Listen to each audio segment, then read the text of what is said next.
ਸਤਿ ਸ਼੍ਰੀ ਅਕਾਲ ਜੀ। ਮੈਂ ਕੁਲਵਿੰਦਰ ਸਿੰਘ ਸ਼ਲੇੜੀ ਤੇ ਤੁਸੀਂ ਦੇਖ ਰਹੇ ਹੋ ਰੋਜ਼ਾਨਾ ਲੋਕਨਾਥ ਟੀਵੀ ਦਾ ਵਿਸ਼ੇਸ਼ ਪ੍ਰੋਗਰਾਮ ਲੁਕਮਾ ਸੱਚ। ਅੱਜ ਦੇ ਪ੍ਰੋਗਰਾਮ ਦੇ ਵਿੱਚ ਜਿਸ ਖਬਰ ਦੇ ਉੱਤੇ ਅਸੀਂ ਚਰਚਾ ਕਰਨ ਜਾ ਰਹੇ ਹਾਂ ਤੁਹਾਨੂੰ ਦੱਸ ਦਿੰਦੇ ਹਾਂ ਕਿ ਆਮ ਆਦਮੀ ਪਾਰਟੀ ਦੇ ਗੁਰਹਰਸਰਾਏ ਤੋਂ ਵਿਧਾਇਕ ਫੌਜਾ ਸਿੰਘ ਸਰਾਰੀ, ਜੋ ਕਿ ਇੱਕ ਸਾਬਕਾ ਕੈਬਨਿਟ ਮੰਤਰੀ ਵੀ ਰਹੇ ਨੇ, ਉਹਨਾਂ ਦੇ ਵੱਲੋਂ ਅਸਤੀਫਾ ਜਿਹੜਾ ਉਹ ਦਿੱਤਾ ਗਿਆ ਸੀ। ਉਹਨਾਂ ਦੀਆਂ ਮੁਸ਼ਕਲਾਂ ਦੇ ਵਿੱਚ ਵਾਧਾ ਹੋਇਆ, ਉਹਨਾਂ ਨੂੰ ਕੋਰਟ ਦੇ ਵੱਲੋਂ ਸੰਮਣ ਜਾਰੀ ਹੋਏ ਨੇ। ਕੀ ਆ ਮਸਲਾ, ਸਾਰੇ ਮਸਲੇ ਦੇ ਉੱਤੇ ਚਰਚਾ ਕਰਾਂਗੇ। ਚਰਚਾ ਕਰਨ ਦੇ ਲਈ ਸਾਡੇ ਨਾਲ ਮੌਜੂਦ ਨੇ ਪ੍ਰੋਫੈਸਰ ਮਨਜੀਤ ਸਿੰਘ ਅਣਖੀ ਸਾਹਿਬ। ਅਣਖੀ ਸਾਹਿਬ, ਬਹੁਤ ਬਹੁਤ ਸਵਾਗਤ ਹੈ ਜੀ। ਬਹੁਤ ਬਹੁਤ ਸ਼ੁਕਰੀਆ ਕੁਲਵਿੰਦਰ ਜੀ। ਅਣਖੀ ਸਾਹਿਬ, ਸਾਡੇ ਕੋਲ ਇੱਕ ਜਾਣਕਾਰੀ ਹੈ ਤੇ ਐਕਸਕਲੂਸਿਵ ਜਾਣਕਾਰੀ ਹੈ ਕਿ ਫੌਜਾ ਸਿੰਘ ਸਰਾਰੀ ਹੁਣਾਂ ਨੂੰ ਜਿਹੜਾ ਉਹ ਸੰਮਣ ਜਾਰੀ ਹੋਏ ਨੇ ਕੋਰਟ ਦੇ ਵੱਲੋਂ, ਤੇ ਉਹਨਾਂ ਨੂੰ ਇੱਕ ਜਿਹੜਾ ਰਿਕਵਰੀ ਨੋਟਿਸ ਜਿਹੜਾ ਅੱਜ ਤੋਂ 15 ਦਿਨ ਪਹਿਲਾਂ ਜਿਹੜਾ ਉਹ ਕੋਰਟ ਦੇ ਥਰੂ ਇੱਕ ਨਰੇਸ਼ ਕਪੂਰ ਐਂਡ ਉਹਨਾਂ ਦੇ ਪੁੱਤਰਾਂ ਦੇ ਵੱਲੋਂ ਜਿਹੜਾ ਉਹ ਭੇਜਿਆ ਗਿਆ ਸੀ, ਤੇ ਉਸ ਦੇ ਤਹਿਤ ਜਦੋਂ ਉਹ ਡੇਟ ਜਿਹੜੀ ਉਹ ਲੰਘੀ ਤਾਂ ਅੱਜ ਜਿਹੜਾ ਕੋਰਟ ਦੇ ਵੱਲੋਂ ਉਹਨਾਂ ਨੂੰ ਸੰਮਣ ਜਾਰੀ ਕਰ ਦਿੱਤੇ ਗਏ ਨੇ। ਤੇ ਸੰਮਣ ਜਾਰੀ ਜਿਹੜੇ ਕੀਤੇ ਨੇ ਉਸ ਦੀ ਜਿਹੜੇ ਇੱਕ ਸਕਰੀਨਸ਼ਾਟ ਆ ਜੋ ਕਿ ਅੱਜ ਦੀ ਡੇਟ ਦੇ ਵਿੱਚ ਸੰਮਣ ਜਾਰੀ ਹੋਏ ਨੇ, ਉਹ ਵੀ ਅਸੀਂ ਦਿਖਾ ਰਹੇ ਹਾਂ। ਤੇ ਨਾਲ ਜਿਹੜਾ ਰਿਕਵਰੀ ਸੂਟ ਜਿਹੜਾ ਉਹਨਾਂ ਦੇ ਵੱਲੋਂ ਫਾਈਲ ਕੀਤਾ ਗਿਆ ਸੀ ਨਰੇਸ਼ ਕਪੂਰ ਤੇ ਉਹਨਾਂ ਦੇ ਪੁੱਤਰਾਂ ਦੇ ਵੱਲੋਂ, ਉਹ ਵੀ ਅਸੀਂ ਸਕਰੀਨ ਦੇ ਉੱਤੇ ਦਿਖਾ ਰਹੇ ਹਾਂ। ਕਿਵੇਂ ਦੇਖਦੇ ਹੋ ਜਿਹੜਾ ਫੌਜਾ ਸਿੰਘ ਸਰਾਰੀ ਦੀਆਂ ਮੁਸ਼ਕਲਾਂ ਦੇ ਵਿੱਚ ਇੱਕ ਤਰ੍ਹਾਂ ਦਾ ਵਾਧਾ ਹੋਇਆ, ਜਾਂ ਕਹਿ ਲਈਏ ਕਿ ਕਸੂਤੇ ਜਿਹੜੇ ਫੌਜਾ ਸਿੰਘ ਸਰਾਰੀ ਫਸ ਚੁੱਕੇ ਨੇ? ਪਹਿਲਾਂ ਵੀ ਇੱਕ ਜਿਹੜਾ ਪੈਸਿਆਂ ਦਾ ਲੈਣ ਦੇਣ ਦਾ ਮਾਮਲਾ ਸਾਹਮਣੇ ਆਇਆ ਸੀ, ਤੇ ਹੁਣ ਫੇਰ ਜਿਹੜਾ ਇੱਕ ਪੈਸਿਆਂ ਦੇ ਲੈਣ ਦੇਣ ਦਾ ਮਾਮਲਾ ਜਿਹੜਾ ਉਹ ਸਾਹਮਣੇ ਆਇਆ, ਤੇ ਦੱਸਿਆ ਜਾ ਰਿਹਾ ਕਿ ਇੱਕ ਆੜ੍ਹਤੀਆ ਨੇ ਨਰੇਸ਼ ਕਪੂਰ ਜਿਹੜੇ ਨੇਗੇ, ਤੇ ਉਹਨਾਂ ਦੇ ਕੋਲੋਂ ਜਿਹੜਾ ਹੈ ਉਹ ਲੱਖਾਂ ਰੁਪਈਆ ਜਿਹੜਾ ਉਹਨਾਂ ਦੇ ਵੱਲੋਂ ਲਿਆ ਗਿਆ। ਤੇ ਹੁਣ ਜਦੋਂ ਉਹਨਾਂ ਦੇ ਪੈਸੇ ਵਾਪਸ ਮੰਗੇ ਤਾਂ ਇਹ ਦੇ ਨਹੀਂ ਸੀ ਰਹੇ, ਤੇ ਉਹਨਾਂ ਨੂੰ ਕੋਰਟ ਦੇ ਵਿੱਚ ਜਿਹੜਾ ਜਾਣਾ ਪਿਆ ਜੀ। ਕਿਵੇਂ ਦੇਖਦੇ ਹੋ ਇਸ ਮਸਲੇ ਨੂੰ ਸਾਰੇ? ਕੁਲਵਿੰਦਰ ਜੀ, ਲੱਗਦਾ ਫੌਜਾ ਸਿੰਘ ਸਰਾਰੀ ਦੀਆਂ ਜਿਹੜੀਆਂ ਮੁਸ਼ਕਲਾਂ ਘਟਣ ਦਾ ਨਾਮ ਨਹੀਂ ਲੈ ਰਹੀਆਂ। ਫੌਜਾ ਸਿੰਘ ਤਾਂ ਫਿਰ ਫੌਜਾ ਸਿੰਘ ਹੀ ਹੋਇਆ, ਫਿਰ ਫੌਜਾਂ ਨੇ ਤਾਂ ਫੌਜਾਂ ਵਾਲੇ ਹੀ ਕੰਮ ਕਰਦੇ ਆ। ਕਹਿਣ ਦਾ ਅਰਥ ਇਹ ਹੈ ਕਿ ਬੀਤੇ ਦਿਨ ਜਦੋਂ ਉਹ ਕੈਬਨਿਟ ਮੰਤਰੀ ਬਣੇ ਉਦੋਂ ਵੀ ਇੱਕ ਲੈਣ ਦੇਣ ਦੇ ਮਸਲੇ ਦੇ ਵਿੱਚ ਹੀ ਫੌਜਾ ਸਿੰਘ ਸਰਾਰੀ ਦਾ ਆਡੀਓ ਲੀਕ ਹੁੰਦਾ। ਮਸਲਾ ਵਿਰੋਧੀ ਧਿਰਾਂ ਉਠਾਉਂਦੀਆਂ ਨੇ। ਵਿਧਾਨ ਸਭਾ ਦਾ ਇੱਕ ਸੈਸ਼ਨ ਪੂਰੇ ਦਾ ਪੂਰਾ ਇਸ ਗੱਲ ਦੀ ਭੇਟ ਚੜ੍ਹ ਜਾਂਦਾ ਕਿ ਫੌਜਾ ਸਿੰਘ ਸਰਾਰੀ ਨੂੰ ਬਾਹਰ ਦਾ ਰਸਤਾ ਵਿਖਾਓ, ਪਰ ਫੌਜਾ ਸਿੰਘ ਸਰਾਰੀ ਦੇ ਖਿਲਾਫ ਸਰਕਾਰ ਕੋਈ ਐਕਸ਼ਨ ਨਹੀਂ ਲੈਂਦੀ। ਗੁਜਰਾਤ ਦੀਆਂ ਚੋਣਾਂ ਵੀ ਫੌਜਾ ਸਿੰਘ ਸਰਾਰੀ ਨੂੰ ਦਾਅ ਤੇ ਸਾਈਡ ਤੇ ਕਰਕੇ ਲੜੀਆਂ ਜਾਂਦੀ ਕਿ ਉਸ ਦੇ ਖਿਲਾਫ ਕੋਈ ਕਾਰਵਾਈ ਨਹੀਂ ਕੀਤੀ ਜਾਂਦੀ। ਤੇ ਫਿਰ ਜਦੋਂ ਗੁਜਰਾਤ ਚੋਣਾਂ ਹਾਰਦੀਆਂ ਨੇ ਤੇ ਫੌਜਾ ਸਿੰਘ ਸਰਾਰੀ ਫਿਰ ਇਹ ਗੱਲ ਕਹਿ ਦਿੰਦੇ ਆ ਕਿ ਮੈਂ ਨਿੱਜੀ ਕੰਮਾਂ ਦੇ ਕਰਕੇ ਅਸਤੀਫਾ ਜਿਹੜਾ ਉਹ ਦੇ ਰਿਹਾ। ਤੇ ਕਦੇ ਉਹਨਾਂ ਦਾ ਆਡੀਓ ਜਾਂ ਵੀਡੀਓ, ਕਦੇ ਮਾਫ ਕਰਦਾ, ਕੁਝ ਤਸਵੀਰਾਂ ਇਦਾਂ ਦੀਆਂ ਜਾਰੀ ਹੋ ਜਾਂਦੀਆਂ ਜਿਹਦੇ ਵਿੱਚ ਉਹ ਕਹਿੰਦੇ ਕੋਈ ਨਹੀਂ, 3 ਮਹੀਨਿਆਂ ਬਾਅਦ ਅਸੀਂ ਫਿਰ ਇੱਦਾਂ ਹੀ ਸਾਈਨ ਕਰਦੇ ਆ ਜੀ। ਤੇ ਉਦੋਂ ਮਗਰੋਂ ਇਹ ਵੀ ਪਤਾ ਲੱਗ ਜਾਂਦਾ ਕਿ ਉਹ ਅਜੇ ਵੀ ਕੈਬਨਿਟ ਮੰਤਰੀ ਬਣਨ ਦੀਆਂ ਤਿਆਰੀਆਂ 'ਚ ਨੇ। ਤੇ ਅੱਜ ਹੁਣ ਇਹ ਪਤਾ ਲੱਗਾ ਕਿ ਆਮ ਆਦਮੀ ਪਾਰਟੀ ਦੇ ਵਲੰਟੀਅਰ ਵੱਲੋਂ ਹੀ ਉਹਨਾਂ ਦੇ ਖਿਲਾਫ ਕੇਸ, ਅਦਾਲਤ ਵਿੱਚ ਕੇਸ ਜਿਹੜਾ ਉਹ ਦਰਜ ਕਰਵਾਇਆ ਗਿਆ ਸੀ, ਤੇ ਜਿੱਥੇ ਮਾਨਯੋਗ ਅਦਾਲਤ ਨੇ ਫੌਜਾ ਸਿੰਘ ਸਰਾਰੀ ਜਿਹੜੇ ਸਾਬਕਾ ਮੰਤਰੀ ਨੇ ਉਹਨਾਂ ਨੂੰ ਇਸ ਕੇਸ ਦੇ ਵਿੱਚ ਸੰਮਨ ਜਾਰੀ ਕੀਤੇ ਨੇ ਕਿ ਆਣ ਕੇ ਆਪਣਾ ਪੱਖ ਜਿਹੜਾ ਉਹ ਪੇਸ਼ ਕਰੋ। ਹੁਣ ਸਥਿਤੀਆਂ ਇਹ ਨੇ, ਜਿਹੜੇ ਨਰੇਸ਼ ਕਪੂਰ ਹੋਣੀ ਹੈ ਉਹਨਾਂ ਨੇ ਇਹ ਇਲਜ਼ਾਮ ਲਾਏ ਨੇ ਕਿ ਚੋਣਾਂ ਤੋਂ ਪਹਿਲਾਂ ਜਾਂ ਚੋਣਾਂ ਤੋਂ ਮਗਰੋਂ ਫੌਜਾ ਸਿੰਘ ਸਰਾਰੀ ਨੇ ਕੁਝ ਰਾਸ਼ੀ ਜਿਹੜੀ ਆ ਕਥਿਤ ਤੌਰ ਤੇ ਉਹਨਾਂ ਕੋਲੋਂ ਲਈ ਸੀ, ਵਿਆਜੀ ਲਈ ਸੀ, ਚੋਣਾਂ ਵਿੱਚ ਲੜਨ ਵਾਸਤੇ ਲਈ ਹੋਵੇਗੀ। ਜੀ ਬਿਲਕੁਲ, ਮੈਂ ਤੁਹਾਨੂੰ ਦੱਸਦਾ ਅਣਖੀ ਸਾਹਿਬ ਕਿ ਸਾਡੀ ਟੀਮ ਦੇ ਵੱਲੋਂ ਜਿਹੜੀ ਗੱਲਬਾਤ ਵੀ ਜਿਹੜਾ ਨਰੇਸ਼ ਕਪੂਰ ਦੇ ਪੁੱਤਰ ਜੋਨੀ ਕਪੂਰ ਜਿਹੜੇ ਜਿਨ੍ਹਾਂ ਦੇ ਵੱਲੋਂ ਇਹ ਕੇਸ ਕੀਤਾ ਗਿਆ ਉਹਨਾਂ ਦੇ ਨਾਲ ਹੋਈ ਹੈ, ਤੇ ਉਹਨਾਂ ਨੇ ਦੱਸਿਆ ਕਿ ਜਿਹੜੀ ਹੈ ਇਹ ਪੈਸੇ ਜਿਹੜੇ ਨੇ ਜੋ ਲੱਖਾਂ ਰੁਪਈਆ ਜਿਹੜਾ ਉਦੋਂ ਦਿੱਤਾ ਗਿਆ ਫੌਜਾ ਸਿੰਘ ਸਰਾਰੀ ਨੂੰ, ਕਿਉਂਕਿ ਉਹਨਾਂ ਦਾ ਆੜਤ ਦਾ ਕਹਿੰਦੇ ਸਾਡਾ ਕੰਮ ਹੈ, ਤੇ ਸਾਡੇ ਕੋਲੋਂ ਜਿਹੜਾ ਪੈਸਾ ਇਹਨਾਂ ਦੇ ਵੱਲੋਂ ਲਿਆ ਗਿਆ, ਅਸੀਂ ਆਮ ਆਦਮੀ ਪਾਰਟੀ ਦੇ ਹੀ ਕਹਿੰਦੇ ਵਰਕਰ ਹਾਂ, ਕਿ ਵੀ ਚੋਣਾਂ ਲੜਨ ਦੇ ਲਈ ਜਿਹੜਾ ਲੱਖਾਂ ਰੁਪਈਆ ਲਿਆ ਗਿਆ, ਕਹਿੰਦੇ ਉਹ 12% ਜਿਹੜਾ ਉਹ ਵਿਆਜ ਦਰ ਦੇ ਨਾਲ ਵੀ ਜਿਹੜਾ ਲਿਆ ਗਿਆ ਸੀ। ਤੇ ਜਦੋਂ ਹੁਣ ਉਹਨਾਂ ਨੇ ਵਾਪਸ ਮੰਗਿਆ ਤਾਂ ਕਹਿੰਦੇ ਦੇ ਨਹੀਂ ਸੀ ਰਹੇ, ਸਾਨੂੰ ਕੋਰਟ ਜਾਣਾ ਪਿਆ। ਕੋਰਟ ਦੇ ਥਰੂ ਅਸੀਂ ਕਹਿੰਦੇ 15 ਦਿਨ ਦਾ ਨੋਟਿਸ ਭੇਜਿਆ ਵੀ ਭਾਈ ਸਾਡੇ ਪੈਸੇ ਦਿਓ, ਜੇ ਨਹੀਂ ਦਊ ਤਾਂ ਉਸ ਤੋਂ ਬਾਅਦ ਜਿਹੜਾ ਉਹਨਾਂ ਦੇ ਵੱਲੋਂ ਜੋ ਕੁਝ ਨਹੀਂ ਕੀਤਾ ਗਿਆ, ਜੋ ਵੀ ਕਾਰਵਾਈ ਜਿਹੜੀ ਕੋਰਟ ਦੀ ਸੀ, ਤਾਂ ਉਸ ਤੋਂ ਬਾਅਦ ਹੁਣ ਸੰਮਣ ਜਿਹੜੇ ਨੇ ਉਹ ਜਾਰੀ ਹੋਏ ਨੇ। ਜੀ, ਮੈਂ ਉਧਰ ਹੀ ਲੱਗਾ ਸਾਂ ਗੱਲ ਕਰਨ ਕਿ ਨਰੇਸ਼ ਕਪੂਰ ਜਿਨ੍ਹਾਂ ਦੇ ਪੁੱਤਰ ਜੋਨੀ ਕਪੂਰ ਜਿਨ੍ਹਾਂ ਦੀ ਤੁਸੀਂ ਗੱਲ ਕਰ ਰਹੇ ਜੀ, ਉਹਨਾਂ ਨੇ ਇਹ ਗੱਲ ਦੱਸੀ ਕਿ ਮਤਲਬ ਉਹਨਾਂ ਨੇ ਇਹ ਪੈਸਾ 12% ਦੇ ਹਿਸਾਬ ਦੇ ਨਾਲ ਜਿਹੜਾ ਵਿਆਜੀ ਤੌਰ ਤੇ ਇਹੋ ਜੋ ਸਾਹਮਣੇ ਆਇਆ, ਜੋ ਤੱਕ ਮੈਨੂੰ ਸਮਝ ਆ ਰਹੀ ਹੈ ਕਿ ਉਹਨਾਂ ਨੇ ਉਹਨਾਂ ਨੂੰ ਦਿੱਤਾ ਫੌਜਾ ਸਿੰਘ ਸਰਾਰੀ ਨੂੰ ਇਲੈਕਸ਼ਨ ਲੜਨ ਵਾਸਤੇ ਜਾਂ ਚੋਣਾਂ ਲੜਨ ਵਾਸਤੇ ਜਾਂ ਕਿਸੇ ਨਿੱਜੀ ਕੰਮ ਵਾਸਤੇ ਵੀ ਆਧਾਰ ਆੜਤੀਏ ਇਹੋ ਜਿਹਾ ਲੈਣ ਦੇਣ ਜਿਹੜਾ ਉਹ ਚੱਲਦਾ ਰਹਿੰਦਾ ਜੀ। ਤਾਂ ਜਦੋਂ ਉਹ ਰਕਮ ਜਦੋਂ ਕੁਦਰਤੀ ਤੌਰ ਤੇ ਉਹਨਾਂ ਨੇ ਵਾਪਸ ਲੈਣੀ ਹੈ, ਜਦੋਂ ਵਿਆਜ ਕਹਿੰਦੇ ਨੇ ਕਿ ਸ਼ਾਹੂਕਾਰ ਜਿਹੜਾ ਮੂਲ ਛੱਡ ਸਕਦਾ ਪਰ ਵਿਆਜ ਨਹੀਂ ਛੱਡਦਾ, ਵਿਆਜ ਉਸਨੂੰ ਮੂਲ ਤੋਂ ਵੀ ਪਿਆਰਾ ਹੁੰਦਾ। ਆਮ ਤੌਰ ਤੇ ਪੰਜਾਬੀ ਕਲਚਰ ਦੇ ਵਿੱਚ ਇਹ ਗੱਲ ਜਿਹੜੀ ਚੱਲਦੀ ਹੈਗੀ ਆ। ਤੇ ਜਦੋਂ ਉਹਨਾਂ ਨੂੰ ਨਾ ਮੂਲ ਮਿਲਿਆ ਨਾ ਵਿਆਜ ਮਿਲਿਆ ਉਹਨਾਂ ਨੇ ਕਹਿੰਦੇ ਨੇ ਕਿ ਦੀਦ ਫਰਿਆਦ ਕੀਤੀ ਫੌਜਾ ਸਿੰਘ ਸਰਾਰੀ ਦੀ, ਕਿਉਂਕਿ ਜਦੋਂ ਬੰਦਾ ਸੱਤਾ ਦੇ ਵਿੱਚ ਹੋਵੇ ਤੇ ਹੋਵੇ ਵੀ ਇੱਕ ਸ਼ਕਤੀਸ਼ਾਲੀ ਧਿਰ ਵਜੋਂ, ਤਾਂ ਫਿਰ ਕੁਦਰਤੀ ਤੌਰ ਤੇ ਮਾਇਆ ਜਿਹੜੀ ਲਈ ਹੁੰਦੀ ਆ ਉਹ ਫਿਰ ਦੇਣ ਨੂੰ ਦਿਲ ਨਹੀਂ ਕਰਦਾ ਹੁੰਦਾ। ਮਾਇਆ ਦਾ ਪਿਆਰ ਹੀ ਕੁਝ ਇਸ ਤਰ੍ਹਾਂ ਦਾ। ਤੇ ਫੌਜਾ ਸਿੰਘ ਸਰਾਰੀ ਦੇ ਸੰਬੰਧ ਦੇ ਵਿੱਚ ਇਹੋ ਜਿਹੀਆਂ ਸਥਿਤੀਆਂ ਸਾਫ਼ ਤੌਰ ਤੇ ਜਗ ਜਾਹਰਦੇ ਕਿ ਜਿਸ ਤਰ੍ਹਾਂ ਪਿਛਲੇ ਦੌਰ 'ਚ ਵੀ ਜਦੋਂ ਉਹਨਾਂ ਦੇ ਪੀਏ ਦੀ ਜਾਂ ਜਿਹੜੀ ਇੱਕ ਆਡੀਓ ਲੀਕ ਹੋਈ ਸੀ ਜਿਹਦੇ ਵਿੱਚ ਇੰਨੀ ਗੱਲ ਕਹਿ ਰਿਹਾ ਸੀ ਕਿ ਹਾਂ ਵੀ ਦਬਕਾ ਸ਼ਕਵਾ ਮਰਵਾਉਣ ਦੀ ਕੀ ਲੋੜ ਆ, ਕੋਈ ਲੈਣ ਦੇਣ ਹੀ ਕਰ ਲਓ, ਨਾ ਇਸ ਤਰ੍ਹਾਂ ਨਹੀਂ ਕਰਨਾ। ਤਾਂ ਪਤਾ ਲੱਗ ਗਿਆ ਸੀ ਕਿ ਫੌਜਾ ਸਿੰਘ ਹੁਣੀ ਕਿੰਨਾ ਕੁ ਆਪਣੇ ਪੈਸੇ ਦੇ ਨਾਲ ਉਹਨਾਂ ਦਾ ਪਿਆਰ ਮੁਹੱਬਤ ਜਿਹੜਾ ਹਰ ਬੰਦੇ ਦਾ ਹੁੰਦਾ, ਚਲੋ ਲੋੜ ਤੋਂ ਵੱਧ ਹੋ ਜਾਂਦਾ ਕਈ ਬੰਦੇ ਦਾ। ਤਾਂ ਹੁਣ ਜਿਹੜੀਆਂ ਸਥਿਤੀਆਂ ਨੇ ਇਹ ਤਾਂ ਹੱਥ ਆਧਾਰ ਲਿਆ, ਇੱਥੇ ਤਾਂ ਉਹ ਪੈਸੇ ਦੇਣੇ ਪੈਣੇ ਆ।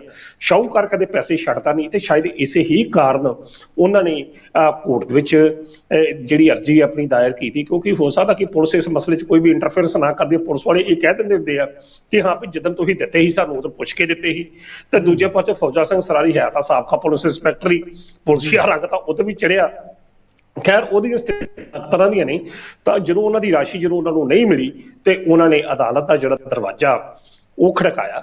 ਅਦਾਲਤ ਦਾ ਦਰਵਾਜ਼ਾ ਖੜਕਾਉਣ ਤੋਂ ਬਾਅਦ ਹੀ ਉਹਨਾਂ ਨੂੰ 15 ਦਿਨ ਦਾ ਜਿਸ ਤਰ੍ਹਾਂ ਲੀਗਲ ਪ੍ਰੋਸੈਸ ਹੁੰਦਾ ਕਿ ਨੋਟਿਸ ਭੇਜਿਆ ਜਾਂਦਾ ਕਿ ਹਾਂ ਵੀ ਤੁਹਾਡੇ ਖਿਲਾਫ ਇਹ ਵਕੀਲ ਨੋਟਿਸ ਭੇਜਦਾ ਕਿ ਤੁਹਾਡੇ ਖਿਲਾਫ ਇਹ ਕਾਰਵਾਈ ਆ, ਤਾਂ ਤੁਸੀਂ ਆਣ ਕੇ ਆਪਣਾ ਪੱਖ ਜਿਹੜਾ ਪੇਸ਼ ਕਰੋ। ਕਹਿੰਦੇ ਨੇ ਕਿ ਉਸ ਨੋਟਿਸ ਦਾ ਵੀ ਉਹਨਾਂ ਵੱਲੋਂ ਫੌਜਾ ਸਿੰਘ ਸਰਾਰੀ ਵੱਲੋਂ ਕੋਈ ਜਵਾਬ ਨਹੀਂ ਦਿੱਤਾ ਗਿਆ, ਤੇ ਫਿਰ ਹਾਰ ਕੇ ਉਹਨਾਂ ਨੇ ਜਿਹੜਾ ਕੇਸ ਜਿਹੜਾ ਉਹ ਦਰਜ ਹੋ ਗਿਆ। ਤਾਂ ਹੁਣ ਜਿਹੜੇ ਬਕਾਇਦਾ ਤੌਰ ਤੇ ਸੰਮਨ ਜਿਹੜੇ ਨੇ ਉਹ ਜਾਰੀ ਹੋਏ ਨੇ ਇਹ ਫੌਜਾ ਸਿੰਘ ਸਰਾਰੀ ਨੂੰ। ਜੇ ਤੇ ਹੁਣ ਇਹਨਾਂ ਸਮਨਾਂ ਦੀ ਤਮੀਲ ਕਰਦੇ ਹੋਏ ਉਹ ਪੇਸ਼ ਹੁੰਦੇ ਨੇ, ਆਪਣਾ ਪੱਖ ਪੇਸ਼ ਕਰਦੇ ਨੇ, ਫਿਰ ਸਥਿਤੀਆਂ ਅਲੱਗ ਹੋਣਗੀਆਂ। ਤੇ ਜੇ ਕੱਲ ਨੂੰ ਉਹ ਇਹਨਾਂ ਸਮਨਾਂ ਨੂੰ ਵੀ ਤਮੀਲ ਕਰਨ ਦੇ ਬਾਵਜੂਦ ਵੀ ਮਾਨਯੋਗ ਅਦਾਲਤ ਵਿੱਚ ਹਾਜ਼ਰ ਨਹੀਂ ਹੁੰਦੇ, ਤਾਂ ਫਿਰ ਜਿਹੜੇ ਵਾਰੰਟ ਨੇ ਉਹ ਜਾਰੀ ਹੋਣਗੇ। ਫਿਰ ਵਾਰੰਟ ਗੈਰ ਜ਼ਮਾਨਤੀ ਜਾਰੀ ਹੁੰਦੇ ਨੇ ਕਿ ਦੂਜੇ ਹੁੰਦੇ ਨੇ, ਉਹ ਆਉਣ ਵਾਲਾ ਸਮਾਂ ਦੱਸੇਗਾ। ਪਰ ਜਿਸ ਤਰੀਕੇ ਨਾਲ ਆਪਣੇ ਕੁਲਵਿੰਦਰ ਜੀ ਫੌਜਾ ਸਿੰਘ ਸਰਾਰੀ ਦੇ ਮੁੱਦੇ ਦੇ ਵਿੱਚ ਇਹੋ ਜਿਹੇ ਨਵੇਂ ਇੰਕਸ਼ਾਫ ਹੋ ਰਹੇ ਆ ਕਿ ਜਿੱਥੇ ਤੁਸੀਂ ਵਿਜੀਲੈਂਸ ਜਿੱਥੇ ਤੁਸੀਂ ਰੀਡ ਕਰਨ ਦੇ ਵੀ ਕਹਿੰਦੇ ਕਿ ਰੇਟਿੰਗ ਕਰਨਾ, ਉਦਾਂ ਹੀ ਗੱਲਬਾਤ ਕਰ ਲਓ, ਠੀਕ ਆ। ਪੈਸੇ ਮੈਂ ਪੁਰਾਣੇ ਕੇਸ ਦੀ ਗੱਲ ਕਰ ਰਿਹਾ ਜਿਹੜਾ ਕਥਾ ਤੌਰ ਤੇ ਉਹਨਾਂ ਦੇ ਨਾਮ ਨਾਲ ਲੱਗਦਾ ਰਿਹਾ ਕਿ ਇਸ ਤਰ੍ਹਾਂ ਕੀਤਾ। ਹਾਲਾਂਕਿ ਫੌਜਾ ਸਿੰਘ ਸਰਾਰੀ ਨੇ ਕਦੇ ਵੀ ਆਪਣਾ ਪੱਖ ਸਪਸ਼ਟ ਨਹੀਂ ਕੀਤਾ। ਹਾਲਾਂਕਿ ਆਪਣੇ ਪੱਖ ਤੋਂ ਉਹਨਾਂ ਨੂੰ ਪੇਸ਼ ਕਰਦੇ, ਪਰ ਪੂਰਨ ਤੌਰ ਤੇ ਉਹਨਾਂ ਨੇ ਕਦੀ ਨਹੀਂ ਕਿਹਾ ਕਿ ਇਹ ਏਦਾਂ ਹੈ। ਹਾਲਾਂਕਿ ਜਾਂਚ ਵੀ ਚੱਲੀ।